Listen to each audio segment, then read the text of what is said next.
Ahora ya.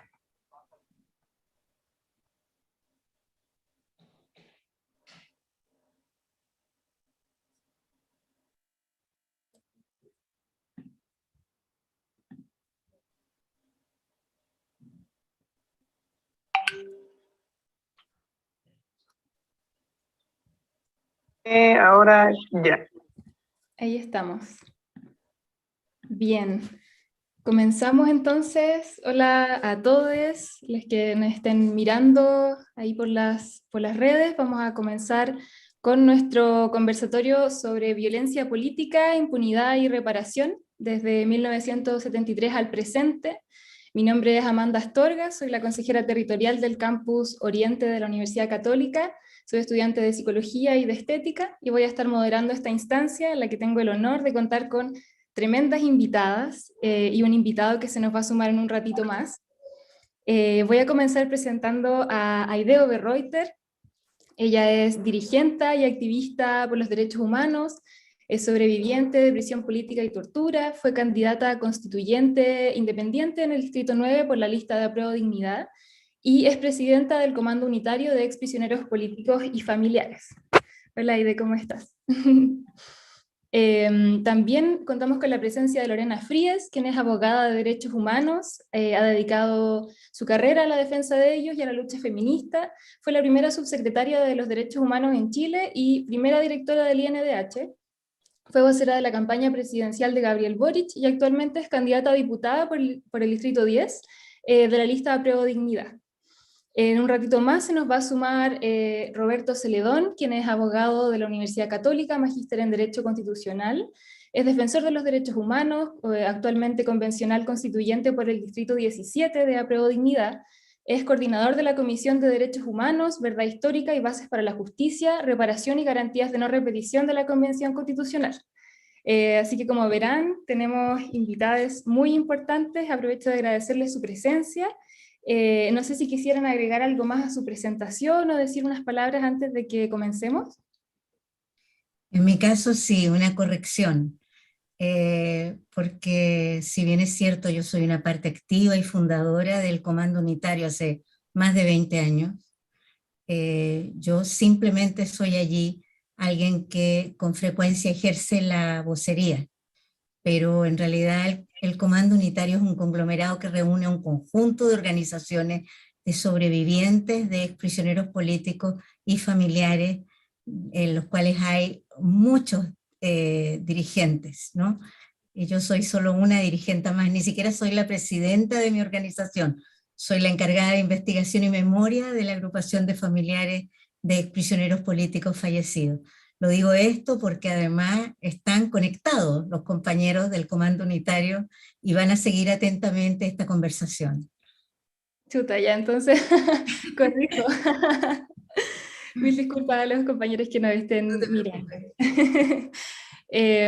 Bueno, la modalidad un poco de esta conversación es un poco hacer primero preguntas generales para las dos invitadas y posteriormente tenemos preparadas algunas preguntas dirigidas para cada una, pero de todas formas si alguna de las dos quiere sumarse a la pregunta de la otra, también muy bienvenida. Y posteriormente cuando se sume Roberto también tenemos otras preguntas preparadas para él.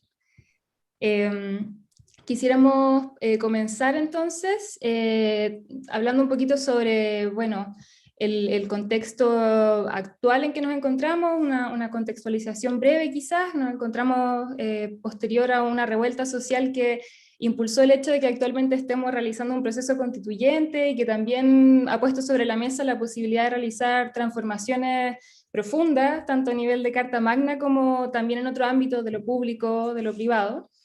Y teniendo en cuenta todo eso, yo quisiera preguntarles qué posibilidades vislumbran ustedes para la reparación hacia personas que han sido vulneradas por el Estado de Chile, tanto en la dictadura como en la actualidad, y en el fondo, ¿qué podemos pedir o esperar de este proceso refundacional en el que nos encontramos?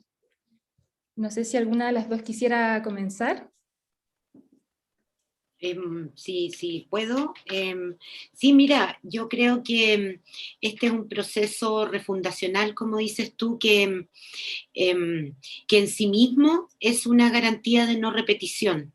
Me parece que el hecho de que el pueblo de Chile esté escribiendo la Constitución como nunca antes se había hecho, teniendo en el centro los derechos humanos, producto de que se inserta además en una crisis de violaciones a los derechos humanos, que esa convención tenga una comisión provisional en un principio, pero también una comisión permanente ahora, donde hay defensores y defensoras de derechos humanos, donde hemos podido escuchar en estos días a una gran cantidad, creo que eran como 300 organizaciones que dan cuenta de las desigualdades, de las discriminaciones y las violaciones a sus derechos. El que estemos en un proceso que en el fondo cambia el paradigma de la Constitución del 80, que se hizo de espaldas a los derechos humanos o mientras se violaban los derechos humanos, claramente da cuenta de que el proceso constitucional es ya una garantía de no repetición. Pero también creo que ese proceso puede hacer mucho por las violaciones cometidas durante la dictadura y también durante la revuelta. Por una parte, me parece que es necesario que en esta Constitución no solo, obviamente, vamos a tener el catálogo de derechos, etcétera, sino que hay que poner explícitamente, ¿no es cierto?, la obligación de reparación integral frente a las violaciones a los derechos humanos, pensando en que esa Constitución también se va a aplicar, ¿no es cierto?, a las situaciones previas, en tanto estas todavía están produciendo un daño actual. Por lo tanto, es clave que allí se ponga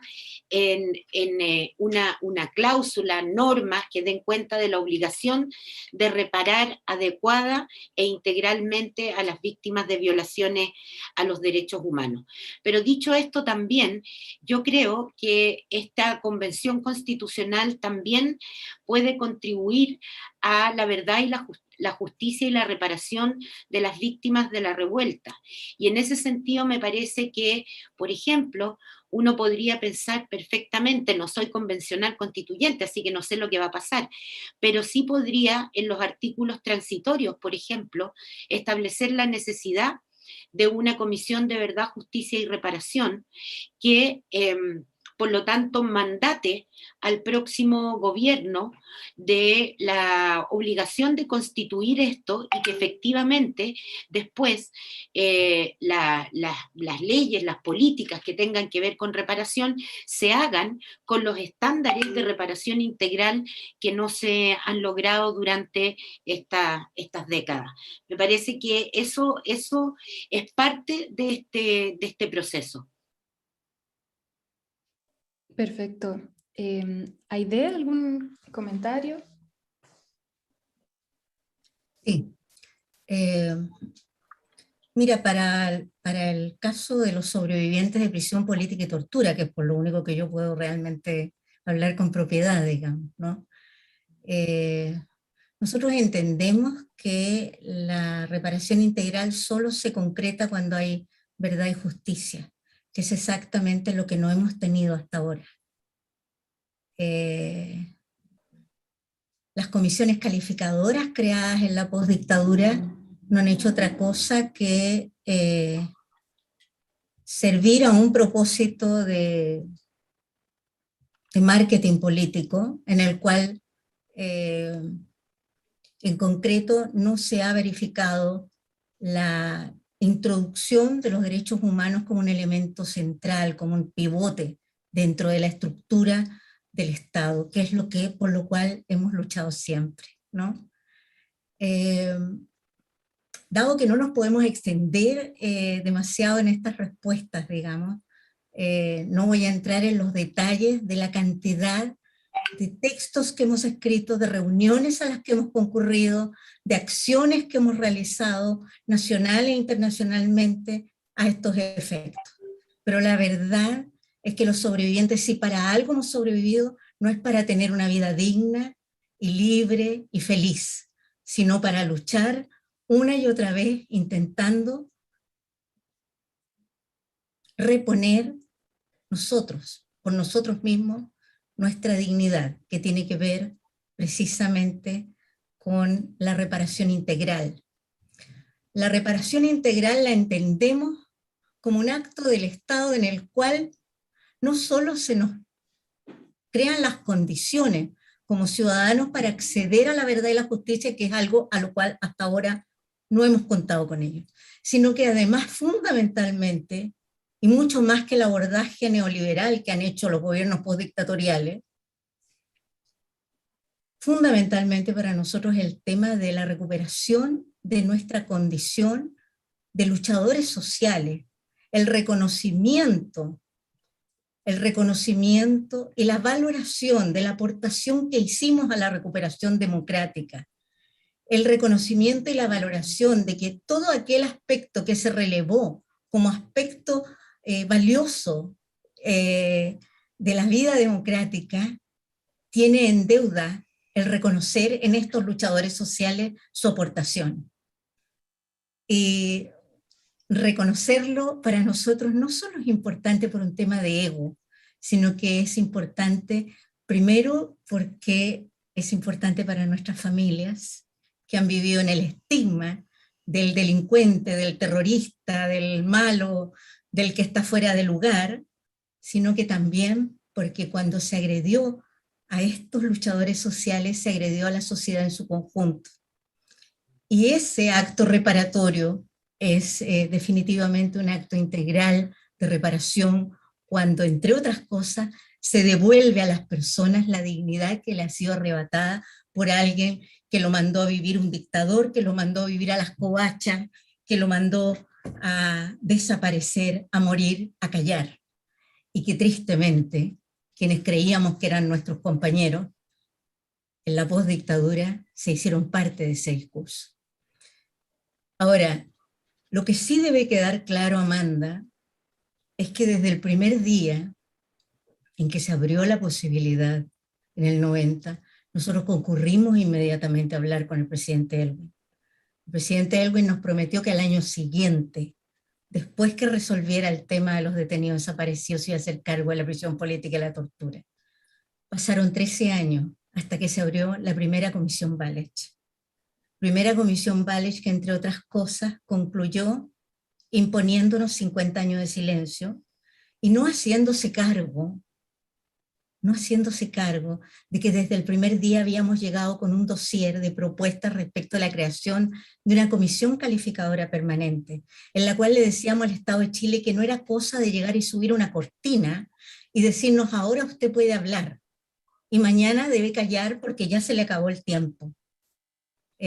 Decíamos con esto, y le hablamos a la delegada presidencial para los derechos humanos, María Luisa Sepúlveda, con toda claridad, con calma, hasta con ternura, diría yo, en la primera etapa de nuestras conversaciones, le hablamos de la importancia de que se considerara que a alguien a quien se le ha violentado todos sus derechos, que se le han arrancado las uñas, los dientes, que se le ha hecho pedazos su cuerpo, no es una persona que pueda hablar cuando se le antoje al Estado.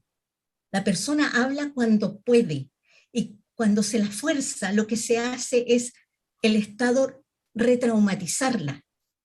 Y por lo tanto proponíamos una comisión calificadora permanente que lo que permitiera es que con el tiempo la persona, a veces con la edad, cuando ya vas sintiendo que estás en las postrimerías de tu vida, puedas decir tu historia porque ya sientes que estás en condiciones, que tus nietos, que tus hijos están grandes, que ya van a poder entender y que tú además te quieres ir aliviado de estos profundos dolores que has guardado en lo más hondo de tu corazón. Sin embargo, la respuesta, si bien es cierto, en el momento pareció ser de aceptación, en la práctica resultó en una ley que no consideraba una comisión calificadora permanente, que no ampliaba, que era lo que nosotros proponíamos inicialmente, las facultades del programa de derechos humanos, y tampoco consideraba la posibilidad de dejar a disposición de dos órganos del Estado que de suyo tienen que tener la información que los ciudadanos generan, que eran, por un lado, entregar nuestros testimonios a los ministros de corte que estaban llevando las causas de derechos humanos, y por otro lado, entregar el registro total al cuidado del Archivo Nacional. ¿Qué se hizo? Se nos impusieron 50 años de silencio, se prohibió a los ministros tener acceso también a todos los resultados, y es peor aún, porque se puso al cuidado del Ministerio del Interior nuestros testimonios. Luego nosotros tuvimos que dar la pelea para que esos testimonios quedaran a recaudo en el Instituto Nacional de Derechos Humanos recién creado, en el Museo de la Memoria que tenía las bodegas respectivas, etcétera, etcétera. Todo esto ha ocurrido. La Comisión Calificadora Permanente nunca ocurrió, pero la Comisión Walech ocurrió por el esfuerzo, por la persistencia, por el cariño y la energía que los propios prisioneros políticos pusimos en llevar adelante la creación de una comisión Walech, que se denominó Walech finalmente, de calificación de prisión política y tortura. Y luego todas las iniciativas, incluso el que pudiéramos acceder a nuestras carpetas individualmente, también fue el resultado de la lucha de las organizaciones.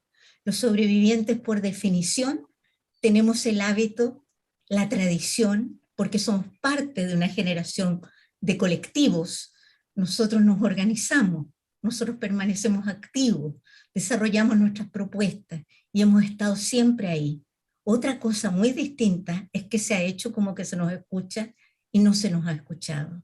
Miramos con profunda preocupación el proceso que hoy día viven no solo los prisioneros políticos, sino que sus familiares, en los cuales vemos que se repite el círculo, y pánico nos da de pensar que ahora que son ellos terroristas, en 10 años más el Estado de Chile pueda decidir que realmente eran sobrevivientes de prisión política, y al mismo tiempo el Estado de Chile les imponga 50 años de silencio, igual que lo han hecho con nosotros. Vemos entonces en la Convención Constituyente una oportunidad de cambiar esas reglas del juego. Bien, muchas gracias por sus palabras, Aide. Se nos adelantó ahí con todos los temas que queremos ir tratando. Muchas gracias por ese tráiler. De hecho, la pregunta siguiente que quería hacerle ya la mencionaron un poquito ambas, y tiene que ver con precisamente el tema de la reparación integral. Me gustaría saber quizás si se puede profundizar más sobre lo que ustedes entienden por reparación integral, qué mecanismos, qué programas, de qué manera se puede avanzar tanto desde la Convención como desde otros organismos, o digamos también considerando que la sociedad civil tiene algo importante que jugar ahí, quizás el rol de la educación. Ahí abro palabras quizás a Lorena. Sí, yo primero quería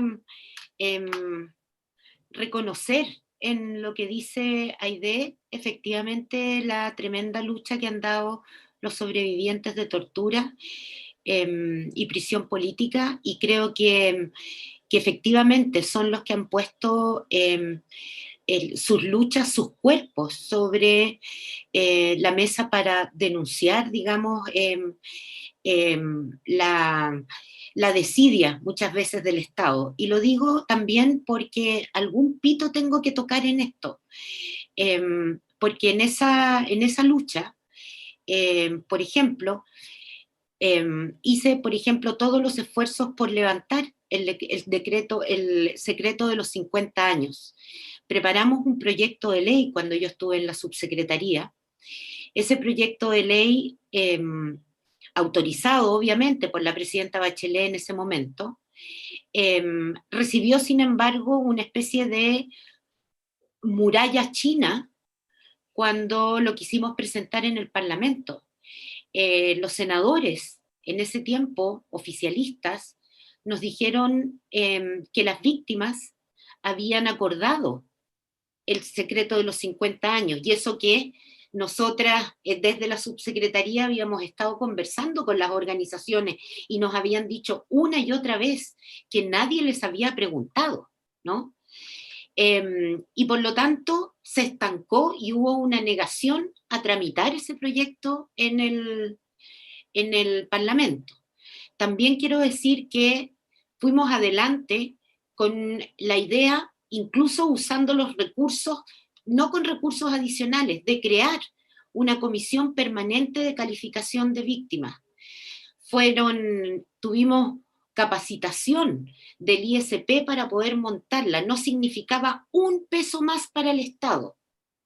Y sin embargo, el ministro de la cartera de Justicia no quiso firmar la creación de la comisión, porque no le parecía oportuno.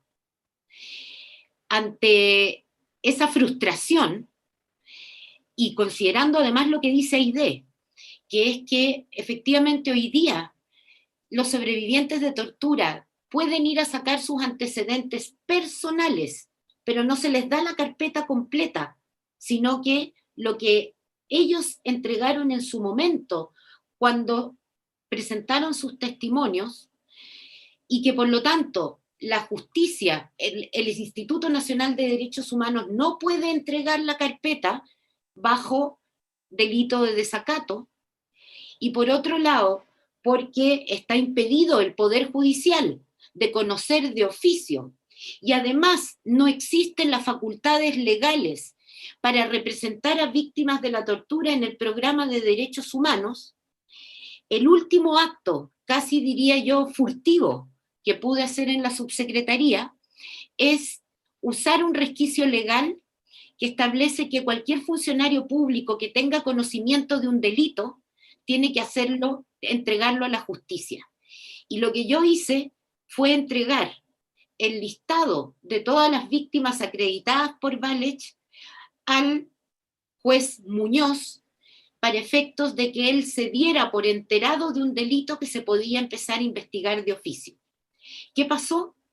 El juez Muñoz le pidió al instituto que le entregara las carpetas, y el instituto le tuvo que decir que no podía entregarle las carpetas porque la ley establece ese límite para el instituto.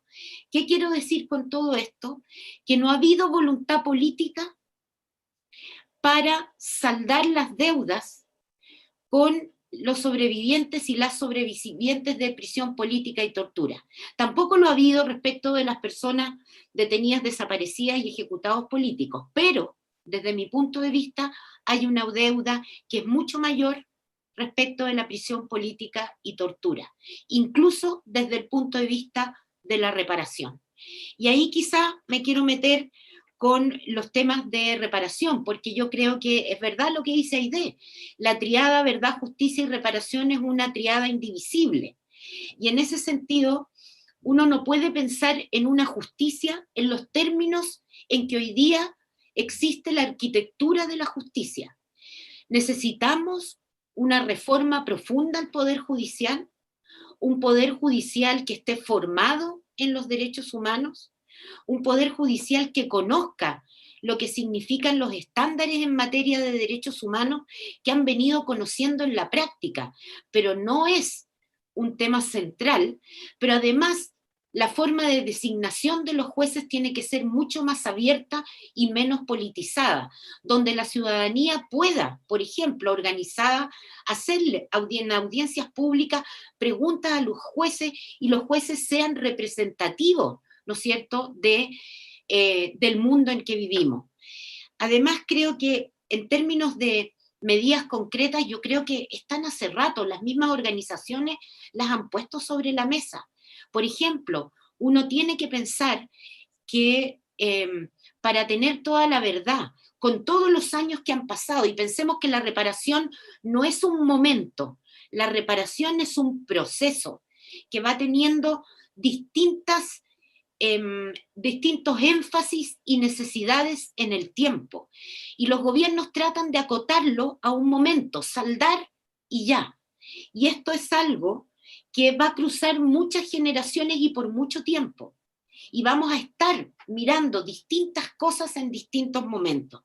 Y por eso creo que, por ejemplo, medidas que aceleren la búsqueda de las personas detenidas desaparecidas, sus restos, o de las personas ejecutadas cuyos restos no han sido encontrados, o el levantamiento del secreto de los 50 años, que es claramente una violación a los derechos humanos, junto con la generación de atribuciones para que efectivamente la prisión política y la tortura sea algo que hoy día puede ser perseguido en tribunales y no hay que buscarle un resquicio y darle la vuelta para llegar a que se pueda investigar esto, me parece que es central. Pero además, las medidas de reparación no pueden tratar hoy día, y eso yo creo que ha ido cambiando, no pueden tratar de restituir los derechos en esta idea de volver al momento previo de las violaciones a los derechos humanos. Hoy día se habla de una reparación transformadora, y una reparación transformadora es la que permite transitar del trauma, del momento de las violaciones a los derechos humanos a una democracia donde los derechos humanos son plenamente garantizados y respetados. Y eso significa mucho más que la reparación en términos de lo que tradicionalmente la gente entiende. Ah, no, está buscando plata. No es así. Son medidas simbólicas, pero también son medidas institucionales que lo que permiten es que las personas vuelvan, ¿no es cierto?, se les reconozca la dignidad que fue pisoteada, pero además su plena reinserción y reconocimiento como, efectivamente, como defensores de derechos humanos de todo este tiempo. Y en ese sentido, la reparación va a tener que también pasar de esta lógica de una víctima estándar, como si todas las víctimas fueran iguales, también a dar cuenta de las desigualdades que hay en la sociedad respecto de las sobrevivientes y los sobrevivientes. Y vamos a tener que mirar esas desigualdades porque la reparación tiene que ver no solo con un tipo de víctima universal, ¿no es cierto?, como uno puede estudiar en los libros, sino que con realidades concretas que se vieron truncadas y que requieren necesidades específicas para que efectivamente esa reparación sea transformadora. Muchas gracias, Lorena. Aide, también tomándome igual de lo que dice Lorena, me interesa si quizás podemos abordar el tema de la desigualdad entre sobrevivientes en temas de reparación, de justicia. ¿Cómo quizás, Aide, si tú compartes esa visión o cómo se ha expresado esa desigualdad?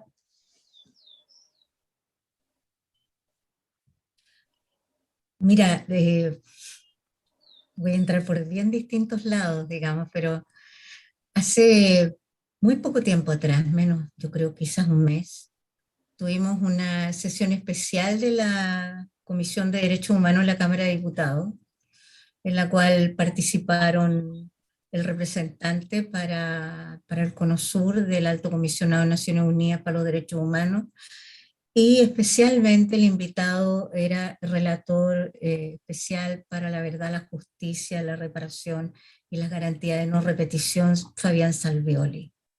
Él fue clarísimo en señalar que aquella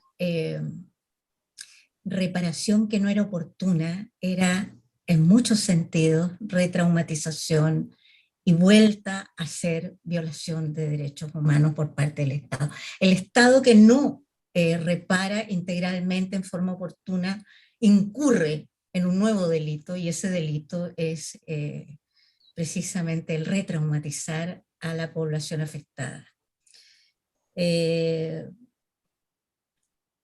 Para nosotros hizo mucho sentido porque han pasado 15 años y más desde que nos impusieron 50 años de silencio. Han pasado 15 años y más desde que no hemos tenido una comisión calificadora permanente, y aquí podemos hablar de las diferencias, porque si bien es cierto, hay situaciones excepcionales en las cuales las personas logran tener el acompañamiento de un buen abogado, y llegar en algún momento a un fallo, que no necesariamente ha de ser un fallo justo, ni ajustado al tema que está juzgando, ni nada parecido, digamos, pero al menos tener el derecho a un fallo, a veces con décadas de tardanza. Eso de acuerdo al informe anual de la Universidad Diego Portales que dirige Cat Collins, es inferior al 2% del total de las víctimas calificadas.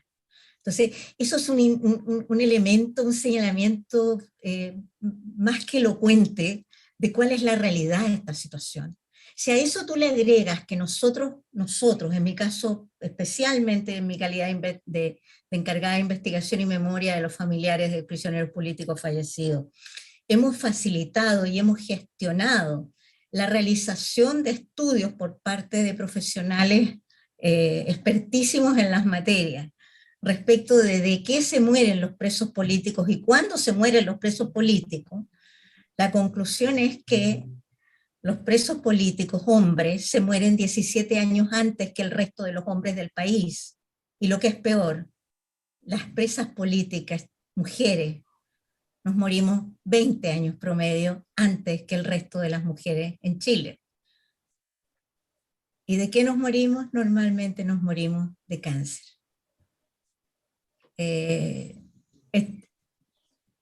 Una de las cosas que tiene que hacer cotidianamente un dirigente es asistir a funerales. Y este tiempo ha sido muy duro porque también el COVID ha hecho su parte. Ahora, cuando uno habla entonces de reparación, piensa además en cosas espantosas como esta. La ley 19.992, que supuestamente se denomina de reparación, esa ley estableció un bono para nosotros, un bono que era del orden de los 100.000 pesos mensuales, que con el tiempo ha ido incrementando, pero que todavía no llega a los 200.000 pesos tampoco, no se hagan ilusiones, digamos, ¿no? Por ser un bono, y no una pensión propiamente tal, sino que un bono que se divide en 12 cuotas, termina siendo un bono que nos impide acceder a la cuota mortuoria, que nos impide acceder al bono invierno, que nos impide acceder al bono por hijo, que nos impide acceder a todas las posibilidades que tiene un anciano normal en el país, que tenga una pensión, aunque sea miserable. Nosotros no podemos tenerla. Un preso político cuando tiene frío en el invierno se las tiene que bancar, y ya. Porque no hay derecho al bono invierno.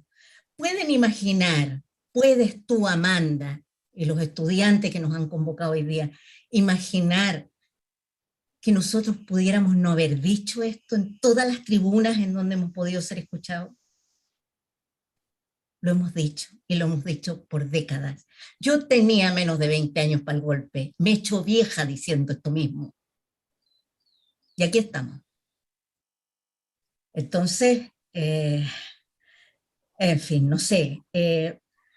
Mira, hay una alternativa que también le ofrecimos al Estado, y es que la Comisión Walech, para efectos de realizar el informe final, tuvo que hacer una sistematización de la información. En esa sistematización de la información, no de las carpetas una por una, sino que hizo la sistematización del conjunto de los testimonios. Allí reunió región por región, edades, lugares de detención, órganos aprehensores, género, en fin. Armó una sistematización. Si tú miras el informe, ¿vale? Se te vas a encontrar con que algunos cuadros están reflejados allí, en que dice, miren, tal lugar pasó tal cosa, en fin, en forma sistematizada. Esa información también está bajo secreto. Dimos una batalla de al menos 3 años en los tribunales pidiendo que esa base de datos quedara a disposición de los ministros en la Corte. Nos reunimos con todos los ministros estuvieron de acuerdo en que sería un gran aporte. No logramos nada. La propia Corte de Apelaciones nos mandó a paseo, y la propia Corte de Apelaciones nos mandó a paseo diciendo: son sus propios gobiernos los que están interfiriendo para que nosotros podamos disponer de esta información. Entonces, cuando hablamos de que no hay voluntad política, es que no hay voluntad política nomás. ¿Ah? Eso es la cuestión. Ahora, si entendemos la reparación como proceso, bueno, como proceso la entendimos nosotros cuando llegamos con nuestro proyecto de reparación, Nuestra comisión calificadora permanente contemplaba que Chile atendía como un órgano permanente del Estado, no como una política de gobierno. Como órgano permanente del Estado lo que hacía era atender las deudas con los pueblos originarios, las deudas con las víctimas de la dictadura en el sentido amplio, no solo de los presos políticos, sino que de una serie de delitos de lesa humanidad que no han sido considerados hasta ahora, entre otros, el exilio forzado, la relegación, un montón de temas que hasta ahora se han hecho caso omiso, se han considerado como delitos menores, de la misma manera que 13 años se tardó en considerar la prisión política y la tortura como un grave delito de lesa humanidad. Pero bueno, si entendemos esto como proceso, la comisión calificadora permanente que proponíamos en el año 2003 es precisamente un proceso de reparación permanente, en la cual el Estado de Chile generaba una estructura de personas probas que podían efectivamente ir avanzando en la calificación de las víctimas, ya sea del pasado colonial, del pasado dictatorial y del presente. ¿Por qué decíamos del presente? Porque ya en el año 2000 teníamos a cuesta una buena cantidad de líderes indígenas, de líderes ecologistas, que habían sido severamente dañados o derechamente asesinados. Y con violaciones de derechos humanos que se constataban en pleno proceso supuestamente democrático. Y por eso hacíamos esta propuesta. Bueno, esta propuesta, la señora María Luisa Sepúlveda y su jefe, el señor Ricardo Lago, tendrán que decir qué hicieron con ella. Cuando nos impusieron la ley de reparación, nosotros nos dimos el trabajo de elaborar una nueva ley de reparación y se la fuimos a entregar a su despacho, a Mahmoud Alewi, quien comprometió respondernos al día siguiente o a la semana siguiente o en cuanto pudiera. Nunca más supimos de Mahmoud Alewi. El proyecto de ley está aún ahí y aún esperamos para ingresarlo, pero ¿saben qué? Como ya no creemos en el viejo orden, derechamente estamos esperando que se imponga el nuevo orden, ¿no?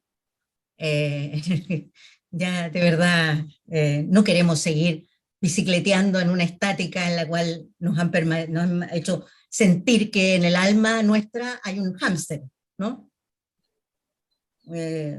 Bueno, ¿qué nos deben las autoridades? Lo primero que nos deben, en vez de salir admonitariamente a decir que nosotros le fuimos a pedir y que nosotros hicimos tal cosa y nosotros fuimos a rogar y a implorar que no queríamos ver de justicia, sino que queríamos 100 lucas a cambio de dar un testimonio, cosa más absurda que te puedas imaginar. Nos deben disculpas. Lo más digno, lo más correcto que las autoridades debieran hacer es decir, nos equivocamos, les debemos una disculpa y vamos a contribuir sincera, honestamente, con todas nuestras energías para reparar el daño que les hemos infligido. Hasta ahora esta boca no es mía, han salido solo a desmentirnos y a hablar por nosotros como si estuviéramos muertos o desaparecidos. Finalmente, yo creo que hay que prestar atención a los compromisos de las candidaturas del próximo periodo, porque uno perfectamente podría encontrarse con que el viejo orden también inocula al supuesto nuevo orden. Entonces, creo que es muy importante mirar atentamente los programas de derechos humanos de las candidaturas. Y hasta ahora no hemos visto que sean programas que estén acorde con ellos. Y lo que es peor, no hemos sido invitados, ninguna organización, a ser parte de la elaboración de esos programas. Entonces, una vez más, si estamos vivos, si estamos organizados, si estamos movilizados, si somos organizaciones que por décadas hemos dado muestras de tener capacidad propositiva y un sentido de la estrategia, de la táctica política, bueno, pues escuchen, atiendan, que por eso ocurren los estallidos, a costa de no escuchar a la ciudadanía, a costa de forzarla a un día cualquiera tener que salir a gritar sus verdades a la calle. Si las instituciones del Estado no funcionan como espacio de interlocución, de diálogo, de aceptación, de intercambio, bueno, pues entonces lo que pasa es que la gente se echa a las calles, y eso es lo que ha pasado en Chile, y no ha terminado de estar resuelto aún. Muy de acuerdo. estaba revisando acá comentarios en YouTube y bueno, le tiran muchas flores a Aide. Dicen ahí, cuando la reparación no es oportuna no hay justicia, citando sus palabras recientemente. Y en esa misma línea yo igual quería hacer la consulta directamente a Lorena, pero Aide también si quieres complementar, muy, muy bienvenida. Y es sobre el tema del organismo del cual tú fuiste como la primera directora, que es la Subsecretaría de Derechos Humanos. Entiendo que se inauguró el año 2016 con el segundo gobierno de Michelle Bachelet. Y, El mm, 2010, el 2010 el instituto. no, perdón, la Subsecretaría de Derechos Ah, Humanos. 2016, sí. Sí, preguntarte por la subsecretaría en el fondo porque también tomo un poco lo que comentaba ahí de recientemente haciendo alusión a la revuelta social que comenzó en octubre, por si puedes quizás darnos tu perspectiva respecto a cuál ha sido el rol de este organismo frente a las violaciones a derechos humanos que se han cometido recientemente. También si nos puedes comentar sobre lo que han hecho de manera retroactiva o que no han hecho de manera retroactiva. Y en el fondo, para que podamos pensar si es que es un organismo que tiene, digamos, algún tipo de futuro dentro de este contexto refundacional del que hablábamos al inicio. También si nos puedes contar cómo fue pensado originalmente. Em, a ver, ¿cómo fue pensado originalmente? Eso fue debatido en el Congreso y yo creo que hubo mucha discusión sobre la subsecretaría y dónde debía estar esa subsecretaría, porque eventualmente en la lógica del Estado que tenemos, una subsecretaría de derechos humanos no tiene la fuerza política para, por ejemplo, que es una de sus funciones, transversalizar el enfoque de derechos humanos en el Estado. Se requiere más poder político en términos de la estructura, creo yo, después de haber estado. Y por lo tanto, me parece que todavía necesita rodaje o pensarse en términos de diseño si es el mejor lugar. Respecto de lo que ha pasado con la subsecretaría durante el estallido, la verdad es que poco y nada.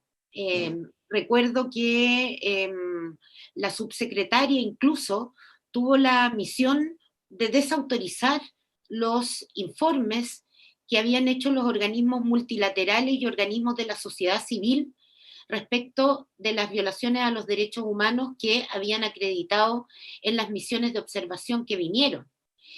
Y después, incluso, el representante de la alta comisionada de derechos humanos en Chile, a propósito de las recomendaciones que dio ese órgano, planteó la necesidad de que las medidas de reparación fueran trabajadas con organizaciones de la sociedad civil.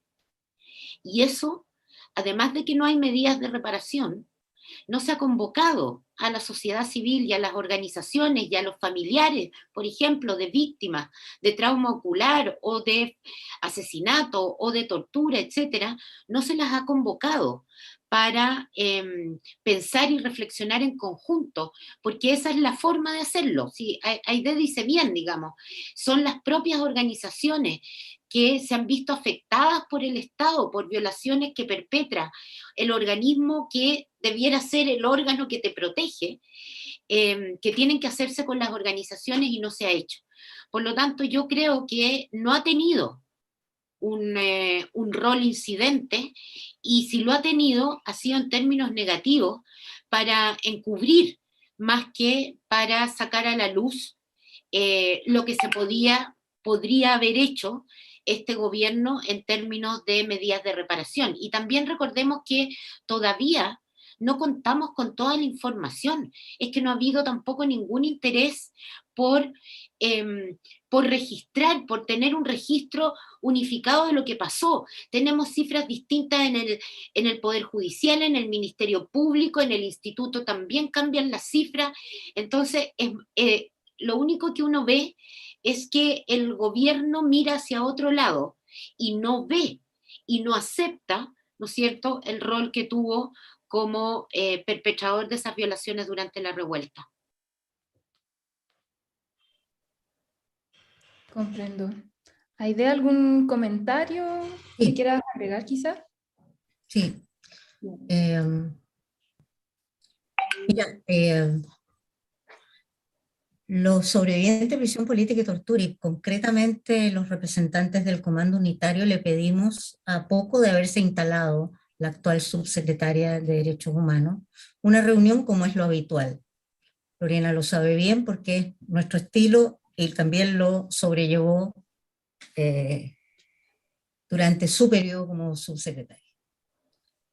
En esa oportunidad, la subsecretaria Lorena Recabarren lo que nos hizo fue decir que nos encontraba toda la razón del mundo, pero que iba a consultar en La Moneda porque ella obviamente no se mandaba sola. No se demoró mucho, a los días nos llamó y fuimos a una reunión en la cual nos dijo que nos encontraba toda la razón del mundo, nuevamente, pero que nuestro tema no era tema para La Moneda, que La Moneda no se iba a hacer cargo de ningún tema de derechos humanos y que ella no tenía espaldas políticas tampoco como para poder jugarse en esa dirección, más allá de que nos encontrara la razón. Y si bien es cierto, para nosotros fue súper chocante, fue también un motivo de gratitud, porque has de hacerte cargo, Lorena, de que la capacidad que tuvieron los gobiernos anteriores a este de pasearnos año tras año, oficina por oficina, fue enorme. Y nosotros estábamos cansados, hartos. Y si bien es cierto, al comienzo fue un pasmo que alguien te hablara con tanta sinceridad, usted no es tema, es más, selló la intervención diciendo, vuelva en el 2021. Eso fue lo que dijo la subsecretaria. Y en el caso nuestro, entonces, nosotros definimos otras líneas de acción. Obviamente nos estimuló a ir a las cortes internacionales, nos estimuló a ir a un montón de otros lugares. Obviamente no nos íbamos a quedar llorando en la puerta de la subsecretaría, ¿no? Dijimos, bueno, dijo que no, sigamos. Y así fue, seguimos. Pero esa constatación luego se hizo profundamente agresiva, pasmosa también, al ver que ante el estallido social esa subsecretaría no reaccionaba. Esa subsecretaría ha estado dibujada durante todo este tiempo. Fuimos a hacer una presentación a la Contraloría General de la República reclamando que la subsecretaría hiciera lo que tenía que hacer. Bueno, por supuesto no llegó a ninguna parte la presentación que hicimos, pero bueno, la hicimos, consta ahí, están los documentos, lo mandamos a los organismos internacionales diciendo que la subsecretaría no se hacía cargo y que nosotros sí habíamos hecho lo que había que hacer, en fin, hacemos eso, ¿no? Hacemos eso porque somos pertinaces en, en nuestra insistencia por intentar hacer que las cosas funcionen. Ahora, yo diría que en lo que se refiere a la institucionalidad de derechos humanos, Amanda, no solo a la subsecretaría, sino que al Instituto Nacional de Derechos Humanos y al Poder Judicial, a los órganos que el Estado dispone para efectos de resolver los temas que tienen que ver con derechos humanos. Eso hay que repensarlo completo. Hay que dotarlo de otras características y condiciones, entre otras, desarticular todos los elementos binominalizadores que subyacen en ellos, ¿no? Pero también hay un tema en el Poder Judicial que ya ha sido señalado con anterioridad en el sentido de avanzar en una comprensión de los temas de derechos humanos que supere el stand-by en el que han estado pegados por décadas. ¿Ah? Reforma judicial de por medio, etcétera, etcétera, pero ahí están pegados en la misma interpretación, en la cual al final nosotros somos unos viejos rabiosos, tratando de juzgar unos pobres ancianos enfermos, a los cuales hay que mandar a arresto domiciliario porque pobrecitos ya no saben ni lo que piensan. Entonces, el estado de impunidad al cual han contribuido grandemente todos los gobiernos posteriores a la dictadura, que de suyo es la que generó esta situación, es algo que además ha afectado y se ha esparcido como una mancha de aceite canceroso sobre el conjunto de la sociedad. Y hoy día tenemos que además ver cómo la impunidad ha tenido tanto que ver con las colusiones, con los robos descarados, con el asalto a los recursos del Estado, etcétera, etcétera. Créanme ustedes, a nosotros nos han dicho sistemáticamente durante todos estos años que no es posible incrementar en un porcentaje razonable nuestras pensiones porque en Chile no hay recursos para hacerlo. En tanto, se le pagan pensiones millonarias a culpables de delitos de lesa humanidad que permanecen en una cárcel de lujo.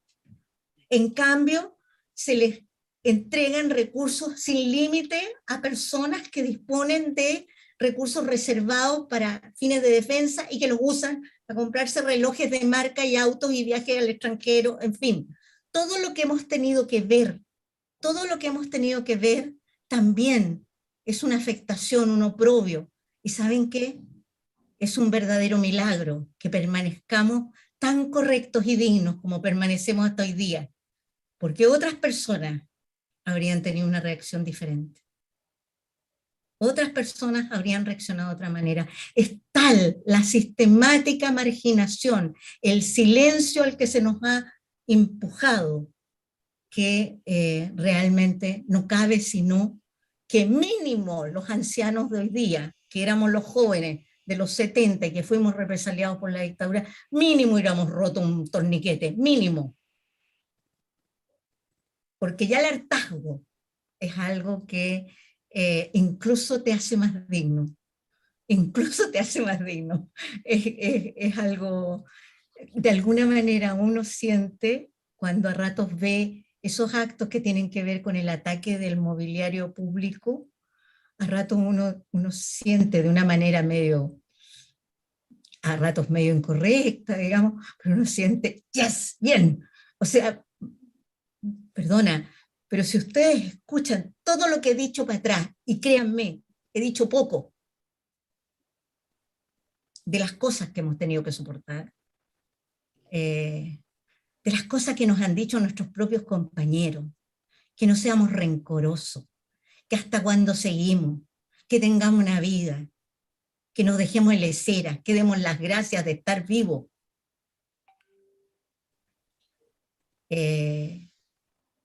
Entonces, de alguna manera se entiende que nosotros podamos a rato levantar la voz, a rato reaccionar enojado, a rato dejar de creer en todo lo que hasta ahora se nos ha dicho y dejar de creer también a ratos en las perspectivas que se abren ahora, en las cuales queremos poner nuestro corazón y nuestra esperanza, pero la verdad también mantenemos una cuota de reserva, ¿no? Precisamente porque venimos de donde venimos.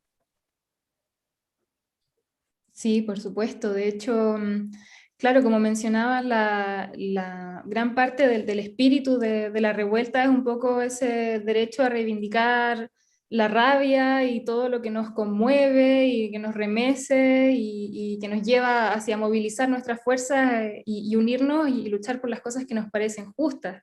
Eso es algo que igual muchos hemos quizás rescatado de personas como Aide, de gente que ha sobrevivido, que lleva una lucha mucho más larga que la nuestra, pero es bonito ver cómo se han aunado esas fuerzas y ahora vamos todos hacia el mismo lado, digamos, distintas generaciones también, desde distintos lugares.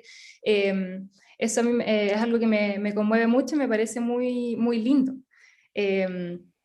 Y bueno, quizás estoy esperando en realidad a Roberto para hacerles una pregunta sobre el tema del secreto, quizás lo vamos a dejar un poco más para adelante.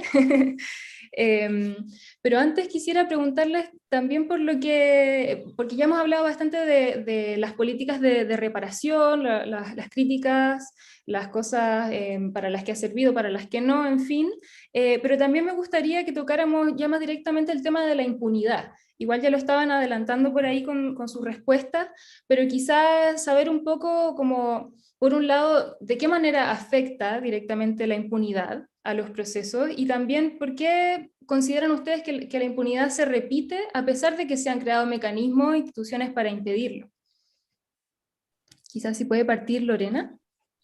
No sé qué tantas instituciones se han creado para impedirlo. No me queda tan claro.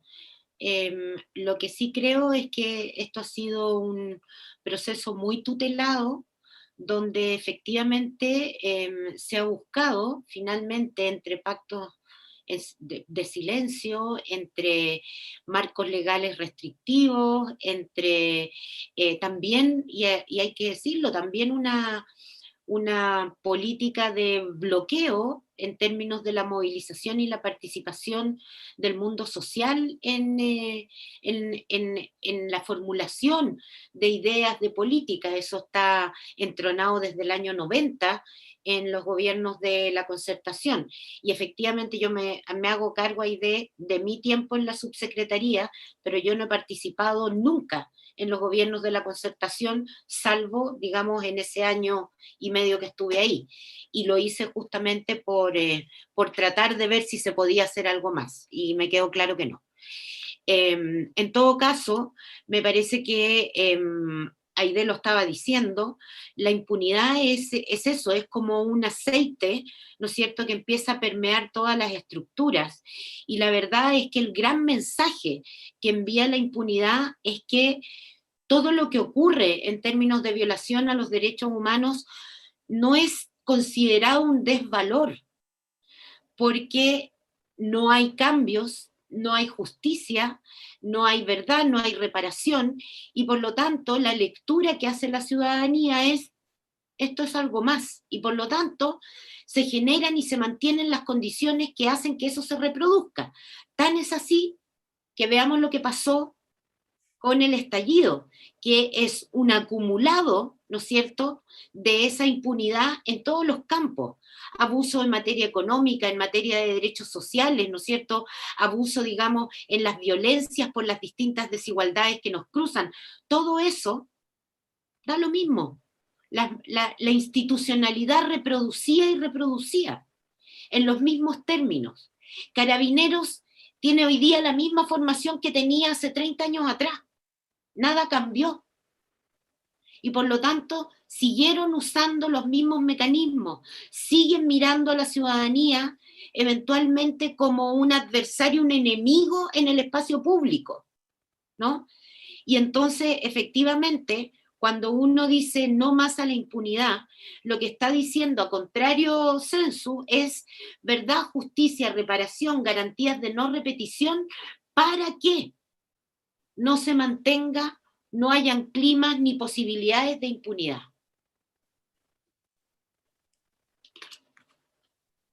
Y, por ejemplo, quizás para añadirle algo a la pregunta también, la refundación de Carabineros, ¿ustedes considerarían que puede ser un avance, que puede ser importante para Es fundamental. contra la impunidad? Es fundamental. Para mí, a estas alturas, Carabineros es un acto fallido.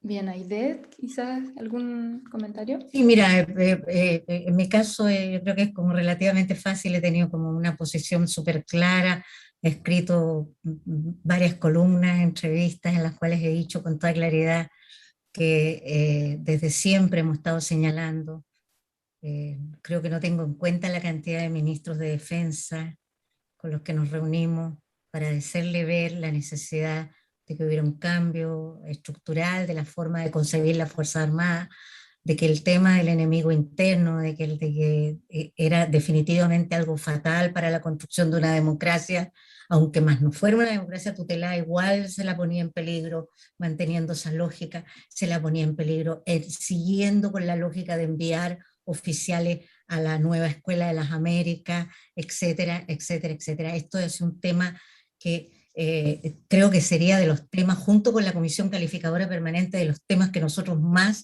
hemos repetido casi como un mantra, ¿no? Y bueno, eh, llegó el momento en que en octubre, tristemente, nuestros compañeros viejitos, los más viejitos, estaban escondidos en sus casas, algunos metidos dentro de los closets, debajo de las camas, pensando en si tenían que asilarse. Me llamaban los hijos por teléfono para decir: mi papito está escondido, no sabe si tenemos que ir a escondernos a la casa de alguien de la familia, que nos van a venir a buscar. Todo de nuevo, porque en realidad en el corazón y en la experiencia, esos viejos prisioneros políticos, los que tenían 30 para el golpe, que eran dirigentes sindicales, que lo pasaron pésimo, esos viejitos sintieron esta vez que lo que les iba a pasar era que nuevamente, y ahora ellos ya no eran ni tan fuertes, ni corrían tan rápido, ni tenían una red de protección entre sus compañeros que les permitiera salvar sus vidas y las de su familia. Todo esto sucedió única y exclusivamente porque, en estricto rigor, en la práctica, ellos lo que sintieron era que nada había cambiado. Nada había cambiado. Y bueno, nosotros tampoco, yo no tenía qué decirle a los hijos que no fuera: anda, abrázalo y dile que va a estar tranquilo, que todo va a estar bien, que no se preocupe. Sosegar al pobre anciano que estaba muerto de susto. Y bueno, eso también lo dijimos ante las comisiones que visitaron Chile, ¿no? Fuimos ante cada comisión dando testimonio de lo que habían sido las deudas históricas y de qué manera nosotros también veíamos que las deudas históricas del Estado de Chile con los delitos de lesa humanidad habían contribuido, habían hecho su parte en la generación del hartazgo que se expresó en el estallido social, ¿no? También. Y lo otro que no hay que perder de vista es que si a nosotros se nos hizo prisioneros políticos fue precisamente para instalar un nuevo modelo, un modelo en el cual lo que primaba no era la mirada colectiva, la organización, sino que lo que primaba era la competencia, el individualismo y la lógica del mercado.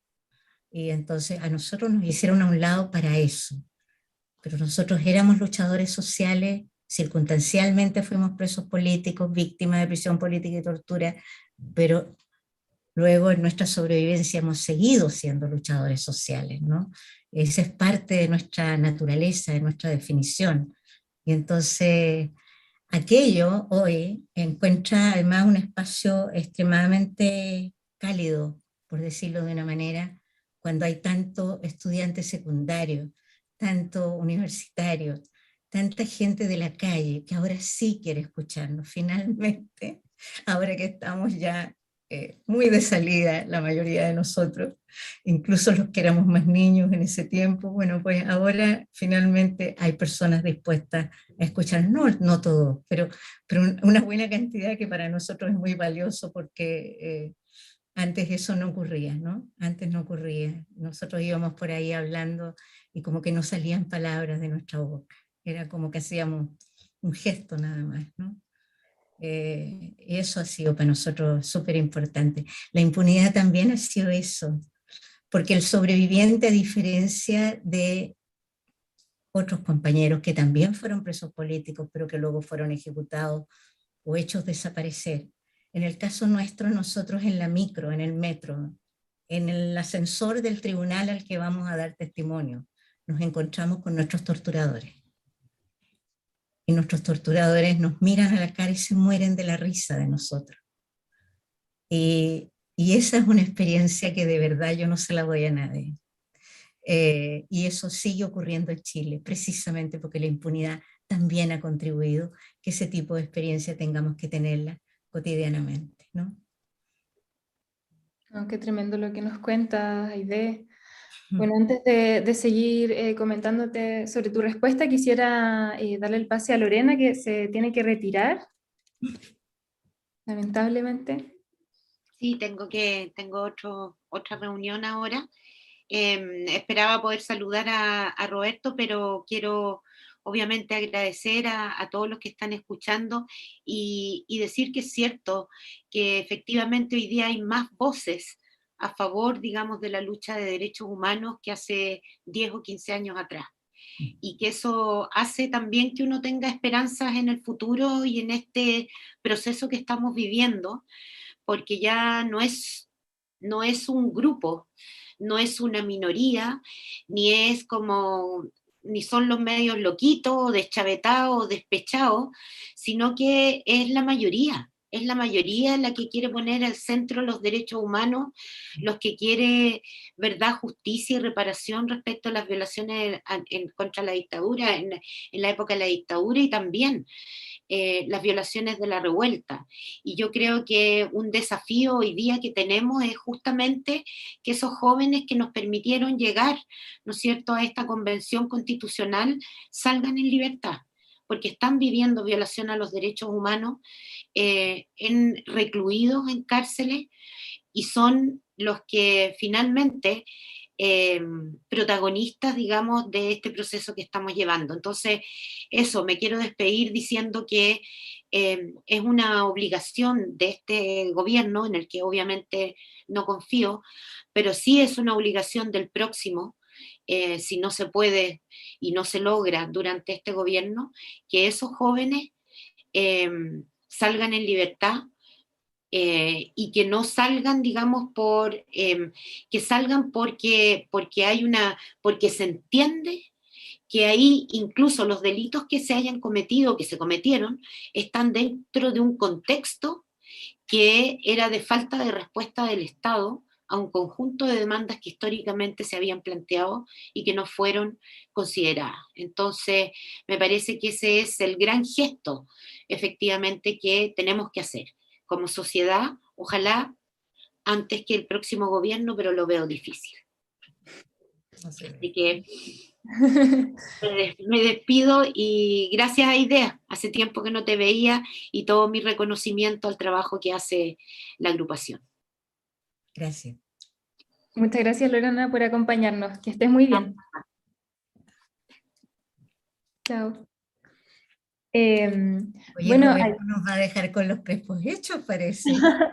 hoy sí, ahí me están diciendo que en cualquier momento entra, pero yo creo que démosle un minutito, si no, ya fuera nomás. Yo quería retomar algo que estabas comentándonos antes de que se despidiera Lorena, y que era el hecho de que debido a la impunidad y a la falta de mecanismos y de programas y todo lo que hemos estado conversando, ha ocurrido esa terrible situación de que muchas personas se han tenido que encontrar cara a cara con sus torturadores, y también que durante el estallido hayan tenido que revivir muchísimas de los dolores y de la angustia que significa el hecho de que salgan los militares a la calle, que se tomen el espacio, las fuerzas armadas, digamos. Y recordaba que en alguna de las protestas vi un lienzo que decía algo como: revivir las heridas de la dictadura es otra forma de tortura. En ese sentido me recordó mucho a eso que nos contaba.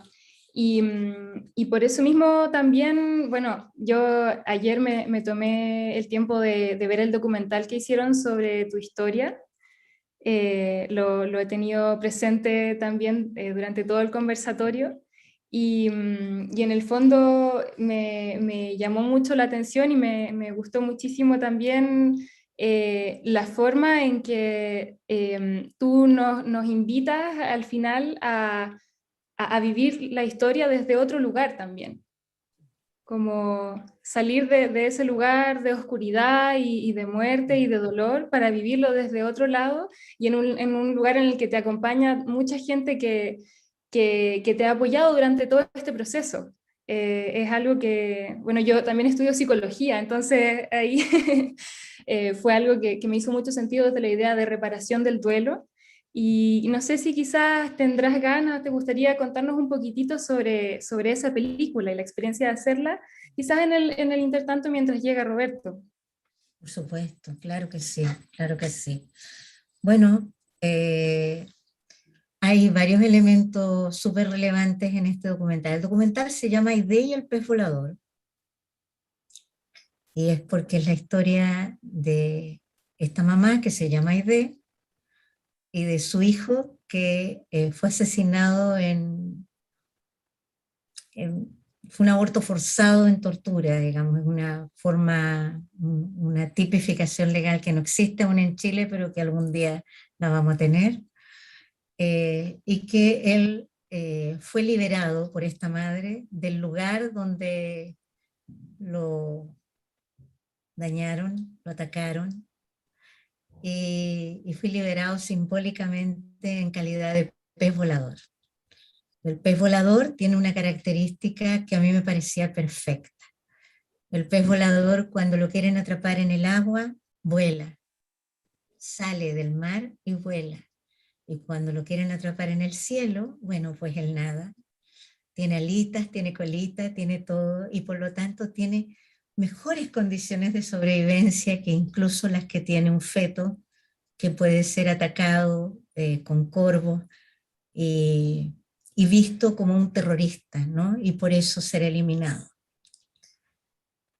Esta es una historia que yo guardé en mi corazón por muchos años, por décadas, y que de alguna manera sublimé dedicando mis días primero a la resistencia antidictatorial y luego a la lucha por los derechos humanos.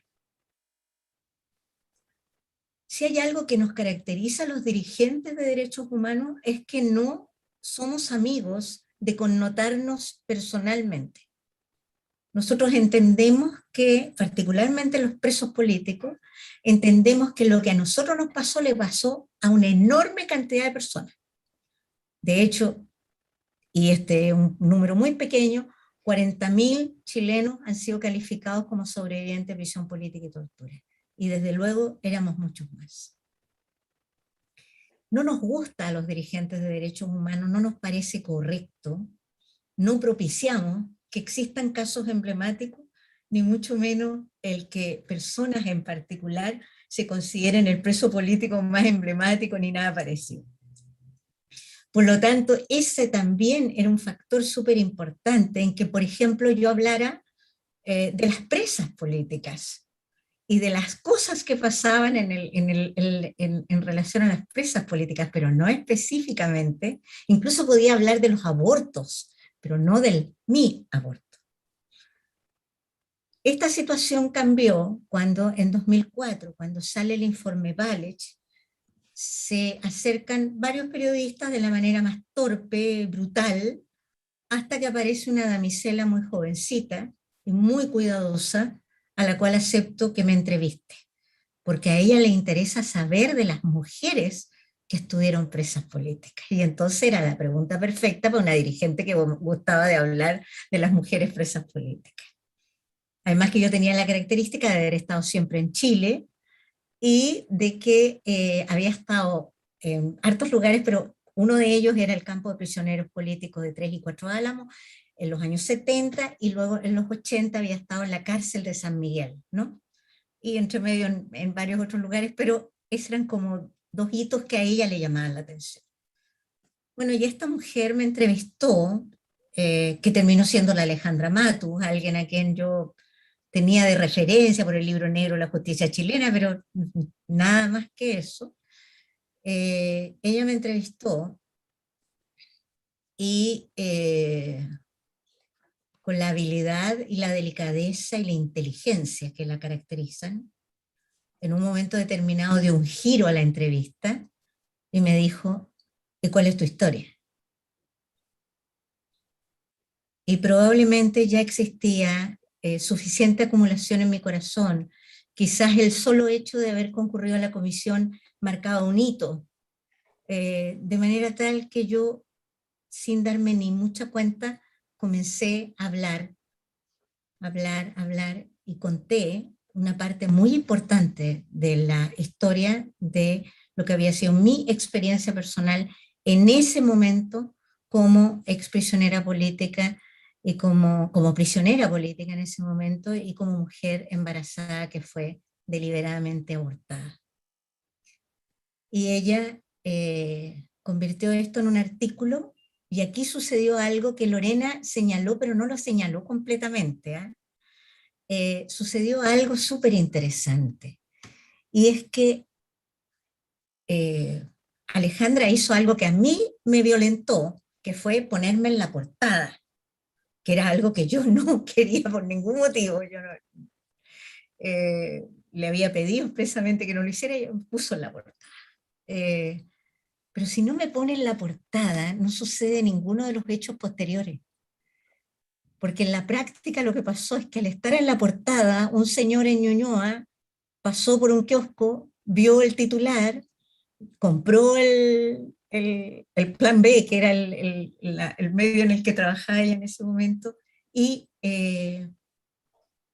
lo llevó a su casa, se lo mostró a su esposa, y él, abogado y cristiano muy comprometido, él y su mujer, consideraron que esto era algo que no podía quedar así nomás. Hola, Roberto. Hola Roberto, muchas gracias por sumarte. Estábamos conversando sobre la historia de Aide y nos estaba contando sobre el documental Aide y el pez volador en el intertanto. Sí. Está silenciado. Perdona, idea haberte interrumpido. No te preocupes, sí, Estaba, falta estaba, poquito.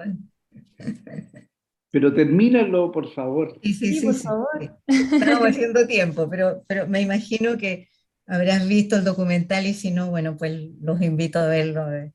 Eh. Bueno, y este señor que don Vicente Barzana